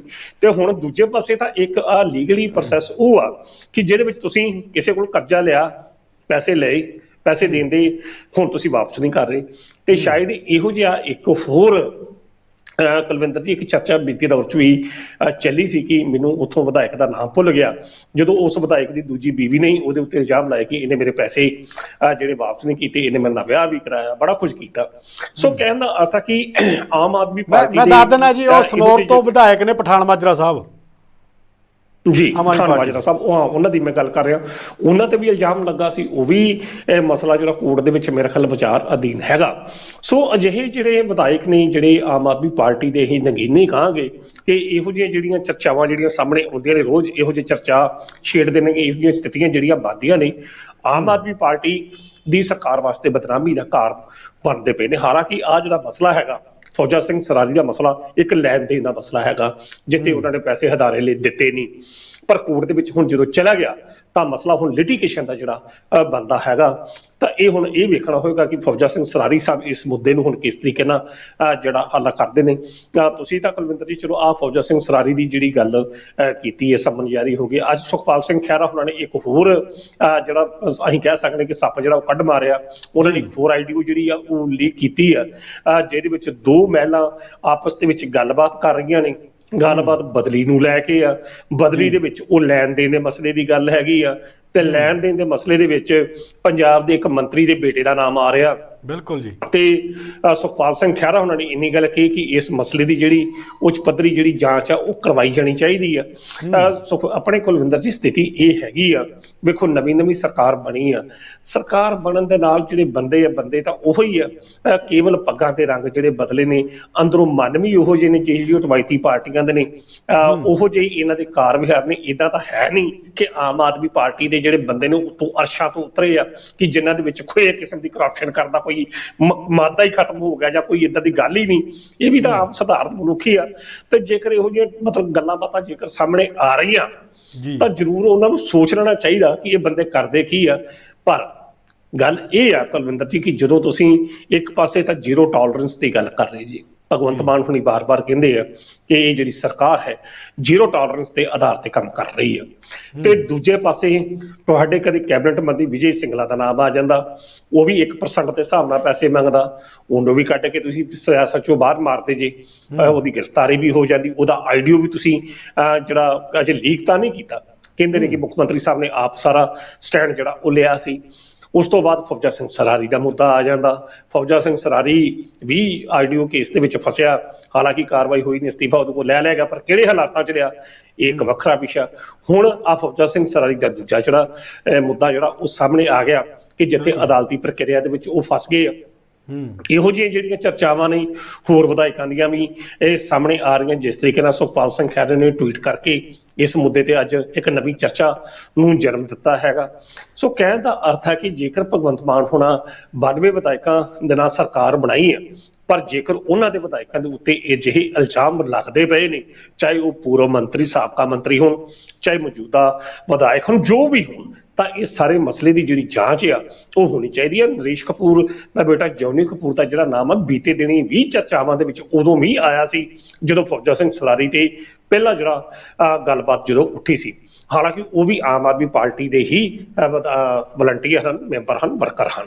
ਸੋ ਅਜਿਹੀ ਸਥਿਤੀ ਦੇ ਵਿੱਚ ਹੁਣ ਵੇਖਣਾ ਹੋਵੇਗਾ ਕਿ ਇਹ ਹੁਣ ਮਸਲਾ ਜਿਹੜਾ ਆ ਅਦਾਲਤ ਵਿੱਚ ਖਤਮ ਹੁੰਦਾ ਜਾਂ ਪਰਦੇ ਦੇ ਪਿੱਛੇ ਬੈਠ ਕੇ ਆਪਸੀ ਰਾਜੀਨਾਮੇ ਦੇ ਵਿੱਚ ਖਤਮ ਜਿਹੜਾ ਹੁੰਦਾ। ਇੱਕ ਮਸਲਾ ਸੁਖਪਾਲ ਸਿੰਘ ਖਹਿਰਾ ਹੋਣਾ ਨੇ ਉਠਾਇਆ ਜਾਂ ਜਿਹੜੀ ਆਡੀਓ ਆਈ ਆ, ਇੱਕ ਤਾਂ ਆਡੀਓ ਉਹ ਹੁੰਦੀਆਂ ਨੇ ਜਿਹੜੀਆਂ ਜਨਤਕ ਹੋ ਜਾਂਦੀਆਂ ਨੇ, ਜਿਸ ਤਰ੍ਹਾਂ ਇਹ ਇੱਕ ਨਵੀਂ ਆਡੀਓ ਹੋਈ ਆ ਜਿਹੜੀ ਆਪ ਦੇ ਮੰਤਰੀ ਦੇ ਪੁੱਤਰ ਦੇ ਨਾਲ ਤੇ ਉਹਨਾਂ ਦੇ ਪੀਏ ਦੇ ਨਾਲ ਸੰਬੰਧਿਤ ਆ, ਤੇ ਇੱਕ ਜਿਹੜੀ ਤਰਸੇਮ ਕਪੂਰ ਹੋਣਾ ਦੇ ਵੱਲੋਂ ਆਡੀਓ ਜਿਹੜੀ ਜਾਰੀ ਕੀਤੀ ਗਈ ਸੀ ਫੌਜਾ ਸਿੰਘ ਸਰਾਰੀ ਦੀ, ਇੱਕ ਉਹ ਸੀ। ਇੱਕ ਆਡੀਓ ਉਹ ਸੀ ਜਿਹੜੀ ਸਿਰਫ ਭਗਵੰਤ ਮਾਨ ਹੋਣਾ ਨੇ ਸੁਣੀ ਆ, ਹੋਰਾਂ ਨੇ ਨਹੀਂ ਸੁਣੀ, ਉਹਦੇ ਤੇ ਕਾਰਵਾਈ ਹੋਊਗੀ। ਤੇ ਫੌਜਾ ਸਿੰਘ ਸਰਾਰੀ ਦੀ ਜਿਹੜੀ ਸਾਰਿਆਂ ਨੇ ਸੁਣੀ ਉਹਦੇ ਤੇ ਕਾਰਵਾਈ ਨਹੀਂ ਹੋਈ। ਤੇ ਜੇ ਕਹਿ ਲਈਏ ਤਾਂ ਦੂਜੇ ਤਰੀਕੇ ਨਾਲ ਭਾਵ ਲੁਕਾਉਣ ਦੀ ਜਿਹੜੀ ਕਾਰਵਾਈ ਜੇ ਹੋਈ ਵੀ ਤਾਂ ਉਹਨੂੰ ਉਸ ਗੱਲ ਤੇ ਨਹੀਂ ਹੋਈ, ਸਿੱਧੀ ਗੱਲ ਤੇ ਨਹੀਂ ਹੋਈ। ਤੇ ਦੂਜੀ ਗੱਲ ਜਿਹੜੀ ਸੁਖਪਾਲ ਸਿੰਘ ਖਹਿਰਾ ਹੋਣਾ ਨੇ ਮਸਲਾ ਚੁੱਕਿਆ ਜੀ, ਤੇ ਉਹਦੇ ਤੇ ਇਹ ਵੀ ਸਾਰੇ ਲੋਕ ਸੁਣ ਰਹੇ ਨੇ, ਪਰ ਜਿਹੜੀ ਆਡੀਓ ਨੂੰ ਸਾਰਾ ਪੰਜਾਬ ਸੁਣ ਰਿਹਾ ਹੈ, ਸਾਰੇ ਲੋਕ ਸੁਣ ਰਹੇ ਨੇ, ਉਹਦੇ ਤੇ ਕੋਈ ਕਾਰਵਾਈ ਨਹੀਂ ਹੁੰਦੀ। ਪਰ ਜਿਹੜੀ ਆਡੀਓ ਨੂੰ ਇਕੱਲੇ ਭਗਵੰਤ ਮਾਨ ਸੁਣਦੇ ਆ ਉਹਦੇ ਤੇ ਕਾਰਵਾਈ ਹੋ ਜਾਂਦੀ ਹੈ। ਇਹ ਕੀ ਮਸਲਾ ਹੈ ਜੀ? ਬਹੁਤ ਸੋਹਣਾ ਤੁਸੀਂ ਪ੍ਰਸ਼ਨ ਜਿਹੜਾ ਕੁਲਵਿੰਦਰ ਜੀ ਉਠਾਇਆ ਕਿ ਇੱਕ ਆਡੀਓ ਤਾਂ ਉਹ ਆ ਕਿ ਜਿਹਨੂੰ ਸਾਰਾ ਪੰਜਾਬ ਸੁਣਦਾ, ਪੰਜਾਬ ਸੁਣ ਕੇ, ਪਰ ਮੁੱਖ ਮੰਤਰੀ ਸਾਹਿਬ ਉਸ ਆਡੀਓ ਦੇ ਸੰਬੰਧੀ ਬਿਲਕੁਲ ਚੁੱਪ ਰਹਿੰਦੇ, ਉਹਨਾਂ ਨੂੰ ਲੱਗਦਾ ਕੁਝ ਹੋਇਆ ਹੀ ਨਹੀਂ। ਤੇ ਇੱਕ ਕੱਲੀ ਆਡੀਓ ਸਿਰਫ ਮੁੱਖ ਮੰਤਰੀ ਸਾਹਿਬ ਸੁਣਦੇ ਆ ਤੇ ਉਹਦੇ ਤੇ ਉਹ ਕਾਰਵਾਈ ਵੀ ਕਰ ਦਿੰਦੇ ਆ, ਤੇ ਪੰਜਾਬ ਦੇ ਲੋਕਾਂ ਨੂੰ ਪਤਾ ਨਹੀਂ ਲੱਗਦਾ, ਪਰ ਕਹਿੰਦੇ ਆ ਕਿ ਆਡੀਓ ਮੇਰੇ ਕੋਲ ਹੈਗੀ ਆ, ਪਰ ਉਹ ਲੀਕ ਨਹੀਂ ਕਰਦੇ। ਬੜੀ ਵੈਸੇ ਇਹ ਹੈਰਾਨੀਜਨਕ ਸਥਿਤੀ ਆ। ਤੇ ਸ਼ਾਇਦ ਇਸ ਦਾ ਮਤਲਬ ਇਹੋ ਹੀ ਆ ਕਿ ਮੁੱਖ ਮੰਤਰੀ ਸਾਹਿਬ ਸਿਰਫ ਤੇ ਸਿਰਫ ਉਹ ਉਸੇ ਚੀਜ਼ ਨੂੰ ਸੁਣਨਾ ਚਾਹੁੰਦੇ ਆ ਜਿਹੜੀ ਉਹਨਾਂ ਕੋਲ ਹੈਗੀ ਆ, ਜਾਂ ਜਿਸ ਦੀ ਉਹ ਵਿਆਖਿਆ ਕਰਨਾ ਚਾਹੁੰਦੇ ਆ। ਮਤਲਬ ਤਾਂ ਇਹੋ ਹੀ ਆ। ਜਾਂ ਉਹਨਾਂ ਨੂੰ ਇਹ ਲੱਗਦਾ ਕਿ ਨਹੀਂ ਆਹ ਜਿਹੜੇ ਪੰਜਾਬ ਦੇ ਲੋਕਾਂ ਕੋਲ ਆਹ ਆਡੀਓ ਜਿਹੜੀ ਲੀਕ ਹੋਈ ਹੈ ਇਹ ਐਵੇਂ ਹੀ ਆ, ਇਹ ਅਸਲੀ ਨਹੀਂ ਆ, ਅਸਲੀ ਉਹੀ ਆ ਜਿਹੜੀ ਮੇਰੇ ਕੋਲ ਆਏਗੀ। ਪੰਜਾਬ ਦੇ ਇੱਕ ਮੁੱਖ ਮੰਤਰੀ ਦੀ ਮੈਂ ਲੱਗਾ ਗੱਲ ਕਰਦਾ। ਪੰਜਾਬ ਦੇ ਇੱਕ ਮੁੱਖ ਮੰਤਰੀ ਹੁੰਦੇ ਹੀ, ਤੇ ਉਹਨਾਂ ਨੂੰ ਜੇ ਉਹਨਾਂ ਦਾ ਬੜਾ ਮਸ਼ਹੂਰ ਸੀ ਕਿ ਉਹਨਾਂ ਨੇ ਕਹਿਣਾ ਕਿ ਐਫੀਡੇਵਿਟ ਦਿਓ। ਉਹਨਾਂ ਨੂੰ ਜੇ ਬਾਈ ਦਾ ਵੀ ਕਿਸੇ ਨੇ ਕਹਿਣਾ ਕਿ ਮਹਾਰਾਜ ਮੁੱਖ ਮੰਤਰੀ ਸਾਹਿਬ ਤੁਹਾਡੇ ਆ ਸਾਈਡ ਤੇ ਸੱਪ ਬੈਠਾ, ਉਹਨਾਂ ਕਹਿਣਾ ਅੱਛਾ ਪਹਿਲਾਂ ਐਫੀਡੇਵਿਟ ਤੋਂ ਫਿਰ ਇਸ ਦੀ ਜਾਂਚ ਕਰਾਵਾਂਗੇ। ਤਾਂ ਮੈਨੂੰ ਵੀ ਭਗਵੰਤ ਮਾਨ ਹੋਣੀ ਨਾ ਕੇਵਲ ਉਸੇ ਮੁੱਖ ਮੰਤਰੀ ਵਾਂਗੂ ਲੱਗਦੇ ਆ ਕਿ ਉਹੀ ਹੀ ਆਡੀਓ ਇਹਨਾਂ ਨੂੰ ਸੁਣਦੀ ਹੈ ਕਿ ਜਿਹੜੀ ਇਹ ਸੁਣਨਾ ਚਾਹੁੰਦੇ ਆ। ਇਹ ਉਸ ਆਡੀਓ ਤੇ ਕਦੇ ਵੀ ਇਹਨਾਂ ਨੇ ਕੋਈ ਕਾਰਵਾਈ ਨਹੀਂ ਕਰਨੀ ਜਿਹੜੀ ਸਾਰਾ ਪੰਜਾਬ ਸੁਣ ਚੁੱਕਾ, ਕਿਉਂਕਿ ਹਮੇਸ਼ਾ ਜਦੋਂ ਵੀ ਕਦੇ ਇਦਾਂ ਦੇ ਦਾਅ ਪੇਚ ਵਿਰੋਧੀਆਂ ਵੱਲੋਂ ਲਾਏ ਜਾਂਦੇ ਨੇ ਜਾਂ ਲੋਕਾਂ ਵੱਲੋਂ ਹੁੰਦੇ, ਤੇ ਉਹ ਸਿਰਫ ਇੱਕੋ ਹੀ ਗੱਲ ਕਹਿੰਦੇ ਆ ਕਿ ਨਹੀਂ ਇਹ ਜਿਹੜੇ ਲੋਕ ਨੇ ਇਹਨਾਂ ਕੋਲ ਇਹ ਗੱਲ ਬਰਦਾਸ਼ਤ ਹੀ ਨਹੀਂ ਹੋ ਰਹੀ ਕਿ ਆਮ ਘਰਾਂ ਦੇ ਬੰਦੇ ਇਹਨਾਂ ਕੁਰਸੀਆਂ ਤੇ ਬਹਿ ਗਏ ਆ, ਇਸ ਕਰਕੇ ਇਹ ਸਾਡੇ ਤੇ ਇਲਜ਼ਾਮ ਜਿਹੜਾ ਲਾਉਂਦੇ ਆ। ਤੇ ਇਹੋ ਹੀ ਵੱਡਾ ਉਹਨਾਂ ਕੋਲ ਹਥਿਆਰ ਹੈਗਾ ਜਿਹੜਾ ਉਹ ਵਰਤਦੇ ਨੇ ਤੇ ਲੋਕਾਂ ਨੂੰ ਚੁੱਪ ਕਰਾਉਣ ਦਾ, ਜਾਂ ਵਿਰੋਧੀ ਰਵਾਇਤੀ ਪਾਰਟੀਆਂ ਦੇ ਜਾਂ ਜਿਹੜੇ ਆਵਾਜ਼ ਚੁੱਕਦੇ ਉਹਨਾਂ ਨੂੰ ਚੁੱਪ ਕਰਾਉਣ ਦਾ ਯਤਨ ਕਰਦੇ ਆ। ਹੁਣ ਵਿਜੇ ਸਿੰਗਲਾ ਦੇ ਸੰਬੰਧ ਦੇ ਵਿੱਚ ਤੇ ਭਗਵੰਤ ਮਾਨ ਦੇ ਸੰਬੰਧ ਦੇ ਵਿੱਚ ਕੀ ਗੱਲਬਾਤ ਹੋਈ ਜਾਂ ਕੀ ਕੁਝ ਨਹੀਂ ਹੋਇਆ, ਇਹ ਕੋਈ ਬੰਦਾ ਨਹੀਂ ਜਾਣਦਾ। ਸਿਰਫ ਦੋ ਬੰਦੇ ਜਾਣਦੇ ਨੇ, ਜਾਂ ਵਿਜੇ ਸਿੰਗਲਾ ਜਾਣਦੇ, ਜਿਹੜੇ ਜੇ ਮੈਂ ਗਲਤ ਨਾ ਨਾਮ ਜਿਹੜੇ ਕੈਬਨਿਟ ਮੰਤਰੀ ਸੀ ਉਦੋਂ ਉਹ ਜਾਣਦੇ, ਤੇ ਜਾਂ ਭਗਵੰਤ ਮਾਨ ਜਾਣਦੇ ਨੇ। ਤੇ ਬੜੀ ਹੈਰਾਨਗੀ ਦੀ ਗੱਲ ਆ ਕੁਲਵਿੰਦਰ ਜੀ, ਉਹ ਵੀ ਬੰਦਾ ਜਿਹੜਾ ਵਿਜੇ ਸਿੰਗਲਾ ਸੀ ਉਹ ਵੀ ਬਾਹਰ ਆਣ ਕੇ ਇੰਨੀ ਗੱਲ ਕਹਿ ਰਿਹਾ ਕਿ ਨਹੀਂ ਇਹ ਪਾਰਟੀ ਦੇ ਖਿਲਾਫ ਸਾਜ਼ਿਸ਼ ਆ। ਬੰਦਾ ਅੰਦਰ ਜਾ ਰਿਹਾ, ਉਹਦੇ ਉੱਤੇ ਉਹਦੇ ਕੋਲ ਅਸਤੀਫਾ ਲੈ ਲਿਆ। ਸੀਐਮ ਨੇ ਦੋਸ਼ ਲਾਏ ਜੀ, ਕਿਸੇ ਲੋਕਾਂ ਨੇ ਤਾਂ ਦੋਸ਼ ਹੀ ਨਹੀਂ ਲਾਏ, ਸੀਐਮ ਨੇ ਦੋਸ਼ ਲਾਏ ਆ। ਬਿਲਕੁਲ ਸੀਐਮ ਕਹਿ ਰਹੇ ਨੇ ਕਿ ਮੇਰੇ ਕੋਲ ਆਡੀਓ ਆ, ਮੈਂ ਉਹਨਾਂ ਦੀ ਗ੍ਰਿਫਤਾਰੀ ਕਰਾ ਰਿਹਾ ਹਾਂ। ਤੇ ਉਹ ਬੰਦਾ ਬਾਹਰ ਆਣ ਕੇ ਵੀ ਇੰਨੀ ਗੱਲ ਕਹਿੰਦਾ ਕਿ ਨਹੀਂ ਨਹੀਂ ਇਹ ਸਾਡੀ ਪਾਰਟੀ ਦੇ ਖਿਲਾਫ ਸਾਜ਼ਿਸ਼ ਆ। ਇਸ ਤਰੀਕੇ ਦੀ ਤੇ ਵੱਡੀ ਗੱਲ ਆ ਕਿ 10 ਜਾਂ 11 ਮਹੀਨੇ ਉਸ ਇਨਸੀਡੈਂਟ ਨੂੰ ਹੋ ਚੁੱਕੇ ਆ, ਉਸ ਬੰਦੇ ਨੇ ਅੱਜ ਤੱਕ ਕਦੇ ਵੀ ਇਸ ਮੁੱਦੇ ਤੇ ਆਪਣੀ ਪਾਰਟੀ ਦੇ ਖਿਲਾਫ ਆਵਾਜ਼ ਹੀ ਨਹੀਂ ਉਠਾਈ। ਤਾਂ ਇਸ ਤਰ੍ਹਾਂ ਲੱਗਦਾ ਸੀ ਜਿਵੇਂ ਉਹ ਵੀ ਇੱਕ ਸਟਿੰਗ ਆਪਰੇਸ਼ਨ ਸੀ। ਜਿਸ ਤਰੀਕੇ ਨਾਲ ਪ੍ਰਤਾਪ ਸਿੰਘ ਬਾਜਵਾ ਪਹਿਲੇ ਦਿਨ ਉਹਨਾਂ ਨੇ ਕਹਿਤਾ ਸੀ ਕਿ ਇਹਨਾਂ ਨੇ ਇੱਕ ਅੱਧਾ ਮਾਰਕ ਟੰਗ ਕੇ ਸਾਨੂੰ ਦੱਸਣਾ, ਤਾਂ ਸ਼ਾਇਦ ਪ੍ਰਤਾਪ ਸਿੰਘ ਬਾਜਵਾ ਦੀ ਉਹ ਗੱਲ ਠੀਕ ਜਿਹੜੀ ਉਹ ਲੱਗਦੀ ਸੀ, ਸ਼ਾਇਦ ਉਹ ਇੱਕ ਸਟਿੰਗ ਆਪਰੇਸ਼ਨ ਸੀ, ਗੱਲਬਾਤ ਠੀਕ ਅਸੀਂ ਇਦਾਂ ਕਰਾਂਗੇ ਇਦਾਂ ਕਰਾਂਗੇ ਇਦਾਂ ਕਰਾਂਗੇ। ਸੋ ਅਜਿਹੀਆਂ ਸਥਿਤੀਆਂ ਵਿੱਚ ਉੱਥੇ ਦਾ ਕਾਰਵਾਈ ਉਹਨਾਂ ਨੇ ਕਰ ਦਿੱਤੀ ਕਿਉਂਕਿ ਇਲੈਕਸ਼ਨ ਜਿਹੜੀ ਹੋਣ ਵਾਲੀ ਸੀ, ਖੈਰ ਉਸ ਦਾ ਪੁੱਠਾ ਸਿੱਧੂ ਮੂਸੇਵਾਲੇ ਦੇ ਕਤਲ ਤੋਂ ਬਾਅਦ ਸਥਿਤੀਆਂ ਸਾਰੀਆਂ ਪਲਟ ਜਾਂਦੀਆਂ। ਹੁਣ ਜਿਹੜੀ ਸਥਿਤੀ ਕੁਲਵਿੰਦਰ ਜੀ ਇਹ ਆ ਕਿ ਫੌਜਾ ਸਿੰਘ ਸਰਾਰੀ ਇੱਕ ਨਵੇਂ ਵਾਦ-ਵਿਵਾਦ ਚ ਘਿਰੇ ਆ ਜੀ। ਨਵੇਂ ਵਾਦ-ਵਿਵਾਦ ਚ ਘਿਰਨ ਤੋਂ ਬਾਅਦ ਉਹਨਾਂ ਤੇ ਕੀ ਕਾਰਵਾਈ ਹੁੰਦੀ ਹੈ ਇਹ ਤਾਂ ਹੁਣ ਵੇਖਣਾ ਹੋਵੇਗਾ। ਪਰ ਦੂਜੇ ਪਾਸੇ ਜਿਸ ਤਰੀਕੇ ਨਾਲ ਇੱਕ ਆਈਡੀਓ ਸੁਖਪਾਲ ਸਿੰਘ ਖਹਿਰਾ ਉਹਨਾਂ ਨੇ ਗੱਲ ਕੀਤੀ ਆ, ਜਿਹਦੇ ਵਿੱਚ ਇੱਕ ਬੀਬੀ ਕਹਿ ਰਹੀ ਹੈ ਕਿ ਕੋਈ ਗੱਲ ਨਹੀਂ, ਤੁਸੀਂ ਮੰਤਰੀ ਦੇ ਬੇਟੇ ਨਾਲ ਗੱਲ ਕਰੋ, ਅਸੀਂ ਉਹਨੂੰ ਵੀ ਪੈਸੇ ਦੇ ਦਾਂਗੇ, ਬਦਲੀਆਂ ਜਿਹੜੀਆਂ ਸਾਡੀਆਂ ਉਸ ਤਰੀਕੇ ਨਾਲ ਹੋਣੀਆਂ ਚਾਹੀਦੀਆਂ ਨੇ। ਇਹ ਫਿਰ ਇਹ ਸਾਬਤ ਕਰਤਾ ਕਿ ਇਸ ਸਰਕਾਰ ਦੇ ਵਿੱਚ ਵੀ ਸ਼ਲੇਰੀ ਸਾਹਿਬ ਸਭ ਕੁਝ ਠੀਕ ਠਾਕ ਨਹੀਂ ਹੈਗਾ। ਇਹ ਵੀ ਸਰਕਾਰ ਪਿਛਲੀਆਂ ਸਰਕਾਰਾਂ ਵਾਂਗੂ ਹੀ ਆ, ਸ਼ਾਇਦ ਜਾਂ ਤਾਂ ਅਫਸਰਸ਼ਾਹੀ ਜਿਹੜੀ ਹੈ ਕਿਸੇ ਤਰੀਕੇ ਨਾਲ ਇਹਨਾਂ ਨੂੰ ਕੋਈ ਵੀ ਰਾਹਤ ਜਿਹੜੀ ਜਾਂ ਕਿਸੇ ਵੀ ਤਰੀਕੇ ਨਾਲ ਹੱਲ ਕਰਵਾਉਂਦੀ, ਇਹਨਾਂ ਦੇ ਮਸਲੇ ਹੱਲ ਨਹੀਂ ਕਰਵਾਉਂਦੀ ਬਲਕਿ ਮੁਸ਼ਕਲਾਂ ਪੈਦਾ ਕਰ ਰਹੀ ਆ, ਤੇ ਜਾਂ ਦੂਜੇ ਪਾਸੇ ਭਗਵੰਤ ਮਾਨ ਦਾ ਜਿਹੜਾ ਕੁੰਡਾ ਆ ਉਹੀ ਇੰਨਾ ਸਖਤ ਨਹੀਂ ਰਿਹਾ ਕਿ ਵਿਧਾਇਕ ਜਾਂ ਵਿਧਾਇਕਾਂ ਦੇ ਜਿਹੜੇ ਮੁੰਡੇ ਨੇ ਉਹ ਆਪਣੀਆਂ ਮਨਮਰਜ਼ੀਆਂ ਕਰਕੇ ਵਗਦੀ ਗੰਗਾ 'ਚ ਉਹਨਾਂ ਨੇ ਹੱਥ ਧੋਣੇ ਜਿਹੜੇ ਉਹ ਸ਼ੁਰੂ ਕਰ ਦਿੱਤੇ ਆ। ਪਰ ਮਸਲੇ ਜਿਹੜੇ ਗੰਭੀਰ ਨੇ, ਜਿਸ ਤਰੀਕੇ ਨਾਲ ਸੁਖਪਾਲ ਸਿੰਘ ਖਹਿਰੇ ਨੇ ਭਗਵੰਤ ਸਿੰਘ ਮਾਨ ਪਾਸੋਂ ਇਹ ਮੰਗ ਕੀਤੀ ਆ ਕਿ ਉਸ ਮੰਤਰੀ ਦੇ ਬੇਟੇ ਦੇ ਸਾਰੇ ਮਸਲੇ ਦੀ ਜਿਹੜੀ ਜਾਂਚ ਆ ਉਹ ਹੋਣੀ ਚਾਹੀਦੀ ਆ, ਤੇ ਇਹ ਰੁਝਾਨ ਜਿਹੜਾ ਬਦਲੀਆਂ ਪੈਸੇ ਲੈ ਕੇ ਬਦਲੀਆਂ ਕਰਾਉਣ ਦਾ ਰੁਝਾਨ ਉਹ ਬੰਦ ਹੋਣਾ ਚਾਹੀਦਾ। ਇਹੋ ਜਿਹਾ ਇੱਕ ਐਪੀਸੋਡ ਅੱਜ ਤੋਂ ਹਫ਼ਤਾ 10 ਦਿਨ ਪਹਿਲਾਂ ਵੀ ਇੱਕ ਆਇਆ ਸੀ, ਜਿਹਦੇ ਵਿੱਚ ਹੈਲਥ ਵਿਭਾਗ ਦੇ ਜਿਹੜੇ ਡਾਇਰੈਕਟਰ ਨੇ ਉਹ ਵੀ ਡੈਪੂਟੇਸ਼ਨ ਦੇ ਬਦਲੀਆਂ ਕਰਾਉਣ ਦੇ ਮੁੱਦੇ ਨੂੰ ਇੱਕ ਵਿਧਾਇਕ ਦੇ ਰਾਹੀਂ, ਹੁਸ਼ਿਆਰਪੁਰ ਦਾ ਵਿਧਾਇਕ ਸੀ, ਉਹਦੇ ਵਿੱਚ ਲੈਣ ਦੇਣ ਦੀ ਉਦੋਂ ਵੀ ਆਈਡੀਓ ਇੱਕ ਲੀਕ ਹੋਈ। ਬੜੀ ਸੋਹਣੀ ਤੁਸੀਂ ਗੱਲ ਕੀਤੀ, ਉਹ ਆਈਡੀਓ ਸਾਰੇ ਪੰਜਾਬ ਨੇ ਸੁਣੀ ਪਰ ਸਿਹਤ ਮੰਤਰੀ ਸਾਹਿਬ ਨੇ ਨਹੀਂ ਸੁਣੀ ਜਾਂ ਭਗਵੰਤ ਮਾਨ ਹੋਣਾ ਨੇ ਨਹੀਂ ਸੁਣੀ। ਉਹਦੇ ਉੱਤੇ ਉਸ ਮੁੱਦੇ ਦੇ ਉੱਤੇ ਵੀ ਜ਼ਿਆਦਾਤਰ ਨੇ ਜਿਹੜੇ ਇਹੋ ਜਿਹੇ ਜਿਹੜੇ ਪਬਲਿਕ ਡੋਮੇਨ ਦੇ ਵਿੱਚ ਮੁੱਦੇ ਆ ਜਾਂਦੇ ਨੇ ਜੀ, ਉਹਨਾਂ ਤੇ ਇਹਨਾਂ ਦੇ ਵਿਧਾਇਕ ਜਿਹੜੇ ਨੇ ਉਹ ਵੀ ਚੁੱਪੀ ਵੱਟ ਲੈਂਦੇ ਨੇ ਤੇ ਸੀਐਮ ਸਾਹਿਬ ਵੀ ਚੁੱਪੀ ਵੱਟ ਲੈਂਦੇ ਨੇ। ਅੱਜ ਵੀ ਤੁਹਾਨੂੰ ਮੈਂ ਦੱਸ ਦਿੰਦਾ ਕਿ ਮੈਂ ਫੌਜਾ ਸਿੰਘ ਸਰਾਰੀ ਨੂੰ 3 ਤੋਂ 4 ਵਾਰ ਫੋਨ ਕਰਨ ਦੀ ਕੋਸ਼ਿਸ਼ ਕੀਤੀ, ਉਹਨਾਂ ਨੇ ਫੋਨ ਹੀ ਚੱਕਿਆ ਨਹੀਂ, 3 ਤੋਂ 4 ਵਾਰ ਕੀਤੀ। ਤੇ ਉਸ ਤੋਂ ਬਾਅਦ ਹੀ ਜਿਹੜਾ ਪਿਛਲਾ ਮਸਲਾ ਸੀਗਾ ਜਿਵੇਂ ਫੌਜਾ ਸਿੰਘ ਸਰਾਰੀ, ਉਹਦੇ ਤੇ ਵੀ ਹੁਣ ਤੱਕ ਚੁੱਪੀ ਉਹ ਵੱਟੀ ਰੱਖੀ, ਕੋਈ ਬੋਲਣ ਦੀ ਕੋਸ਼ਿਸ਼ ਨਹੀਂ ਕੀਤੀ। ਜਾਂ ਜਿਸ ਤਰ੍ਹਾਂ ਤੁਸੀਂ ਜਿਹੜਾ ਹੁਸ਼ਿਆਰਪੁਰ ਵਾਲੇ ਐਮਐਲਏ ਦੇ ਮਸਲਾ ਦੱਸ ਰਹੇ ਹੋ, ਉਹਦੇ ਤੇ ਨਾ ਤਾਂ ਸੀਐਮ ਕੋਈ ਟਿੱਪਣੀ ਕਰਦੇ ਨੇ ਤੇ ਨਾ ਹੀ ਕੋਈ ਉਹ ਐਮਐਲਏ ਟਿੱਪਣੀ ਕਰਦੇ ਨੇ। ਤੇ ਨਾਲ ਹੀ ਹੁਣ ਜਿਹੜਾ ਅੱਜ ਦੀ ਜਿਹੜੀ ਆਡੀਓ ਵਾਇਰਲ ਹੋ ਰਹੀ ਆ, ਜਿਹੜੀ ਆਡੀਓ ਵਾਇਰਲ ਹੋ ਰਹੀ ਹੈ, 2 ਅਧਿਆਪਕ ਜਿਹੜੇ ਜਾਂ ਕੋਈ ਮੁਲਾਜ਼ਮ ਨੇਗੇ, ਅਧਿਕਾਰੀ ਜਿਹੜੀ ਨੇ ਉਹ ਟੀਚਰਸ ਨੇ ਸ਼ਾਇਦ ਜਾਂ ਕੋਈ ਵੀ ਅਧਿਕਾਰੀ ਨੇ, ਜਿਨ੍ਹਾਂ ਦੀ ਉਹ ਵਾਇਰਲ ਹੋਈ ਆਡੀਓ, ਜਿਹਦੇ ਵਿੱਚ ਇਹ ਲੈਣ ਦੇਣ ਦੀਆਂ ਗੱਲਾਂ ਚੱਲ ਰਹੀਆਂ ਨੇ, ਮੰਤਰੀ ਸਾਹਿਬ ਦੇ ਬੇਟੇ ਦਾ ਨਾਮ ਆ ਰਿਹਾ ਜਾਂ ਉਹਨਾਂ ਦੇ ਪੀਏ ਦਾ ਨਾਮ ਆ ਰਿਹਾ, ਪਰ ਚੁੱਪ ਹੀ ਪਤਾ ਨਹੀਂ ਕਿਸ ਤਰ੍ਹਾਂ ਧਾਰ ਲੈਂਦੇ ਨੇ। ਉਸ ਮਸਲੇ ਤੇ ਵੀ ਹੁਣ ਤੱਕ ਕਿਸੇ ਵੀ ਤਰ੍ਹਾਂ ਦਾ ਕੋਈ ਵੀ ਬਿਆਨ ਜਾਂ ਕੋਈ ਸਪਸ਼ਟੀਕਰਨ ਨਹੀਂ। ਪਤਾ ਨਹੀਂ ਸਰਕਾਰ ਸਪਸ਼ਟੀਕਰਨ ਦੇਣਾ ਕਿਉਂ ਨਹੀਂ ਚਾਹੁੰਦੀ ਜਾਂ ਇਹਨਾਂ ਦੇ ਐਮਐਲਏ ਕਿਉਂ ਨਹੀਂ ਦੇਣਾ ਚਾਹੁੰਦੇ। ਆਪਣਾ ਪੱਖ ਤਾਂ ਘੱਟੋ ਘੱਟ ਜੇ ਉਹ ਮਸਲੇ ਦੇ ਉੱਤੇ ਰੱਖ ਸਕਦੇ ਨੇ ਨਾ। ਜੇ ਅਸੀਂ ਵੀ ਫੌਜਾ ਸਿੰਘ ਸਰਾਰੀ ਨੂੰ 3 ਤੋਂ 4 ਵਾਰ ਅੱਜ ਫੋਨ ਕੀਤਾ ਪਰ ਉਹਨਾਂ ਨੇ ਫੋਨ ਹੀ ਨਹੀਂ ਚੁੱਕਿਆ। ਕੁਲਵਿੰਦਰ ਜੀ, ਸਥਿਤੀਆਂ ਇਹੋ ਹੀ ਹੁੰਦੀਆਂ ਨੇ ਕਿ ਜਦੋਂ ਇਹੋ ਜਿਹੀ ਪਬਲਿਕ ਡੋਮੇਨ 'ਚ ਗੱਲ ਹੁੰਦੀ ਹੈ ਤਾਂ ਉਸ ਵਕਤ ਇਹ ਸੱਤਾਧਾਰੀ ਧਿਰ ਇਹ ਕਹਿ ਦਿੰਦੀ ਹੈ ਕਿ ਇਹ ਵਿਰੋਧੀਆਂ ਦੀ ਇੱਕ ਸਾਜ਼ਿਸ਼ ਹੈਗੀ ਆ। ਜੇਕਰ ਸਰਕਾਰਾਂ ਜਾਂ ਸੱਤਾਧਾਰੀ ਧਿਰਾਂ ਇਹੋ ਜਿਹੇ ਮੁੱਦਿਆਂ ਦੇ ਆਣ ਕੇ ਆਪਣੀਆਂ ਮੰਤਰੀਆਂ ਦੀ ਇਨਕੁਆਰੀ ਜਾਂ ਵਿਧਾਇਕਾਂ ਦੇ ਇਨਕੁਆਰੀਆਂ ਕਰਾਉਣ ਲੱਗਣ, ਫਿਰ ਉਹ 5 ਸਾਲ ਰਾਜ ਕਰ ਗਏ। ਇਹ ਜਿਹੜੀ ਪਿਰਤ ਹੈ ਕੈਪਟਨ ਅਮਰਿੰਦਰ ਸਿੰਘ ਦੇ ਸਮੇਂ ਵੀ ਰਹੀ ਆ, ਇਹ ਪਿਰਤ ਜਿਹੜੀ ਆ ਬੀਤੇ ਦੌਰ ਪ੍ਰਕਾਸ਼ ਸਿੰਘ ਬਾਦਲ ਹੋਣ ਦੇ ਦੌਰ 'ਚ ਵੀ ਰਹੀ ਆ, ਤੇ ਉਹੋ ਹੀ ਕੁਝ ਭਗਵੰਤ ਸਿੰਘ ਮਾਨ ਦੇ ਦੌਰ 'ਚ ਵੀ ਹੋ ਰਿਹਾ ਕਿ ਠੀਕ ਆ, ਇਹਨਾਂ ਨੂੰ ਉਹੋ ਹੀ ਗੱਲ ਪਸੰਦ ਸੂਟ ਬੈਠਦੀ ਆ ਜਿਹੜੀ ਇਹਨਾਂ ਨੂੰ ਠੀਕ ਲੱਗਦੀ ਹੋਵੇ, ਜੋ ਇਹਨਾਂ ਦੀ ਰਾਜਨੀਤੀ ਨੂੰ ਚਮਕਾਉਂਦੀ ਹੋਵੇ। ਉਹਦੇ ਨਾਲ ਕੋਈ ਮਤਲਬ ਨਹੀਂ ਕਿ ਇਹਨਾਂ ਦੀ ਗੱਲ ਦੇ ਨਾਲ ਇਹਨਾਂ ਦਾ ਅਕਸ ਨੂੰ ਢਾਹ ਲੱਗਦੀ ਆ, ਨਹੀਂ ਲੱਗਦੀ, ਕਿਉਂਕਿ ਅਗਲੇ 5 ਸਾਲਾਂ ਬਾਅਦ ਕੀ ਹੋਣਾ ਜਾਂ ਕੀ ਨਹੀਂ ਹੋਣਾ ਉਹ ਆਉਣ ਵਾਲਾ ਸਮਾਂ ਦੱਸੇਗਾ। ਪਰ ਮੌਜੂਦਾ ਸਮੇਂ ਦੇ ਵਿੱਚ ਇਹਨਾਂ ਨੇ ਉਹੋ ਹੀ ਚੀਜ਼ ਕਰਦੀ ਹੁੰਦੀ ਹੈ ਜੋ ਇਹਨਾਂ ਨੂੰ ਚੰਗੀ ਲੱਗ ਰਹੀ ਆ। ਹੁਣ ਜਿਸ ਤਰੀਕੇ ਨਾਲ ਆਪਾਂ ਡਾਇਰੈਕਟਰ ਹੈਲਥ ਦੀ ਗੱਲ ਕੀਤੀ, ਉਹ ਵੀ ਬਦਲੀਆਂ ਦਾ ਸਿਲਸਿਲਾ ਸੀ, ਉਹਦੇ ਵਿੱਚ ਵੀ ਡੈਪੂਟੇਸ਼ਨ ਦਾ 30 ਤੋਂ 60,000 ਰੁਪਇਆ ਰੇਟ ਸੀ, ਬਦਲੀਆਂ ਦਾ 1 ਤੋਂ 1.5 ਲੱਖ ਰੁਪਇਆ ਰੇਟ ਸੀ ਜਿਹੜਾ ਬਦਲੀ ਕਰਾਉਣ ਦਾ। 6 ਬਦਲੀਆਂ ਹੋਈਆਂ, ਬੰਦਿਆਂ ਨੇ ਗੱਲਾਂ ਬਾਤਾਂ ਕੀਤੀਆਂ। ਜਿਹੜੇ ਮੌਜੂਦਾ ਸਿਹਤ ਮੰਤਰੀ ਨੇ ਇਹਨਾਂ ਨੇ ਕਿਹਾ ਕਿ ਇਸ ਮਸਲੇ ਦੀ ਜਾਂਚ ਕਰਾਂਗੇ, ਅਜੇ ਉਹ ਜਾਂਚ ਕਰਾਉਣੀ ਹੀ। ਅਜੋਏ ਕੁਮਾਰ ਸ਼ਰਮਾ ਦਾ ਮਸਲਾ ਆ ਗਿਆ, ਮਸਲਾ ਘੱਟੇ ਕੌਡੀਆਂ ਰੋਕ ਕੇ ਉਹ ਵੀ ਠੰਡੇ ਬਸਤੇ 'ਚ ਚਲਾ ਗਿਆ। ਪਰ ਇਸ ਤਰੀਕੇ ਨਾਲ ਤੁਸੀਂ ਮਸਲੇ ਨੂੰ ਠੰਡੇ ਬਸਤੇ ਦੇ ਵਿੱਚ ਪਾ ਨਹੀਂ ਸਕਦੇ। ਜੇਕਰ ਨਿਤ ਬਦਿਨ ਹਰ ਰੋਜ਼ ਅਜਿਹੇ ਮਸਲੇ ਤੁਹਾਡੇ ਸਾਹਮਣੇ ਆਉਣਗੇ ਤਾਂ ਕੁਦਰਤੀ ਤੌਰ ਤੇ ਸਰਕਾਰ ਵਾਸਤੇ ਆਉਂਦੇ ਦਿਨ ਜਿਹੜੇ ਨੇ ਮੁਸ਼ਕਲਾਂ ਭਰੇ ਹੋ ਸਕਦੇ। ਜੀ ਬਿਲਕੁਲ ਅੰਕਿਤ ਸਾਹਿਬ, ਤੁਹਾਡੀ ਗੱਲ ਠੀਕ ਹੈ ਕਿ ਇਹਨਾਂ ਦੇ ਉੱਤੇ ਕੀ ਕੁਝ ਕਾਰਵਾਈ ਹੋਊਗੀ ਉਹਦੇ ਤੇ ਵੀ ਸਾਡੀ ਨਿਗਾਹ ਜਿਹੜੀ ਜ਼ਰੂਰ ਬਣੀ ਹੋਊਗੀ। ਤੇ ਜੋ ਮਸਲਾ ਜਿਹੜਾ ਫੌਜਾ ਸਿੰਘ ਸਰਾਰੀ ਦੀਆਂ ਜਿਹੜੀਆਂ ਮੁਸ਼ਕਲਾਂ ਵਧੀਆਂ ਨੇ ਤੇ ਜਾਂ ਜਿਹੜੀ ਆਡੀਓ ਇੱਕ ਜਿਹੜੀ ਸਾਹਮਣੇ ਆਈ ਹੈ ਮੰਤਰੀ ਸਾਹਿਬ ਹੋਣਾ ਦੀ, ਉਹਦੀ ਕੀ ਕੁਝ ਜਾਂਚ ਹੁੰਦੀ ਹੈ ਜਾਂ ਕੀ ਨੋਟਿਸ ਜਿਹੜੇ ਭਗਵੰਤ ਮਾਨ ਲੈਂਦੇ ਨੇ, ਉਹਦੇ ਤੇ ਵੀ ਜਿਹੜੀ ਨਿਗਾਹ ਬਣੀ ਹੋਊਗੀ। ਅਣਖ ਸਾਹਿਬ, ਗੱਲਬਾਤ ਕਰਨ ਦੇ ਲਈ ਬਹੁਤ ਬਹੁਤ ਧੰਨਵਾਦ ਜੀ। ਬਹੁਤ ਬਹੁਤ ਸ਼ੁਕਰੀਆ ਸ਼ਲੀਲ ਸਾਹਿਬ। ਤਾਂ ਇਹ ਸਨ ਪੰਜਾਬ ਦੇ ਉਹ ਵੱਡੇ ਮੁੱਦੇ, ਪੰਜਾਬ ਦੀ ਸਿਆਸਤ ਦੇ ਨਾਲ ਜੁੜੇ ਵੱਡੇ ਮੁੱਦੇ ਜਿਨ੍ਹਾਂ ਦੇ ਉੱਤੇ ਅਸੀਂ ਚਰਚਾ ਕੀਤੀ ਹੈ। ਤੁਹਾਨੂੰ ਦੱਸਿਆ ਕਿ ਪੰਜਾਬ ਦੇ ਇੱਕ ਮੰਤਰੀ, ਸਾਬਕਾ ਮੰਤਰੀ ਦੀਆਂ ਮੁਸ਼ਕਲਾਂ ਵਧੀਆਂ ਨੇ ਤੇ ਨਾਲ ਹੀ ਇੱਕ ਮੌਜੂਦਾ ਮੰਤਰੀ ਦੇ ਬੇਟੇ ਅਤੇ ਉਹਨਾਂ ਦੇ ਪੀਏ ਦਾ ਨਾਮ ਇੱਕ ਆਡੀਓ ਦੇ ਵਿੱਚ ਲਿਆ ਜਾ ਰਿਹਾ ਹੈ। ਕਿਸ ਤਰ੍ਹਾਂ ਉਸ ਦੇ ਉੱਤੇ ਕਾਰਵਾਈ ਕੀ ਹੁੰਦੀ ਹੈ ਉਹ ਆਉਣ ਵਾਲੇ ਦਿਨਾਂ ਦੇ ਵਿੱਚ ਪਤਾ ਲੱਗੇਗਾ। ਇਹ ਚਰਚਾ ਤੁਹਾਨੂੰ ਕਿਵੇਂ ਲੱਗੀ, ਇਸ ਦੇ ਉੱਤੇ ਆਪਣੀ ਰਾਏ ਜਿਹੜੀ ਹੈ ਤੁਸੀਂ ਕਮੈਂਟ ਬਾਕਸ ਦੇ ਵਿੱਚ ਜ਼ਰੂਰ ਦੇ ਸਕਦੇ ਹੋ। ਹੋਰ ਵੀ ਖਬਰਾਂ ਤੇ ਅਪਡੇਟਸ ਦੇਖਣ ਦੇ ਲਈ ਜੁੜੇ ਰਹੋ ਰੋਜ਼ਾਨਾ ਲੋਕਨਾਥ ਟੀਵੀ ਦੇ ਨਾਲ।